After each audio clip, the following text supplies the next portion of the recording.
Awusho ngempela ikephi inkinga yakho? Inkinga yami indlela ocabanga ngayo. Ubucabangani vele? Ubucabanga ukuthi ayikho umuntu ezothola iqiniso. Iqiniso liphumile manje. UKritika wayeshayela imoto akusiyena lo yamshayeli.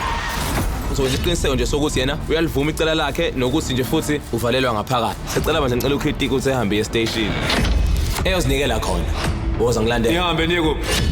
Uzomjezisa uKritika ngezenzo zakhe, uzoyejele yena. Yabona indodakazi yami uma ingabeka unyawo lwayo lapha yana kuleya police station. Amaphupho akho wonke kuba usopolitika ayophela ayoshabalala njengesipoki. Thatha lo 50,000 rand. Buka yazi uxola wakho kungashintsha impilo zabantu abaningi. Impilo kaKritika. Kwena impilo yama ingangale mali le. Usisi wakho ngeke agcine ngokuya police station kuphela, kodwa yena uzobolela ejele.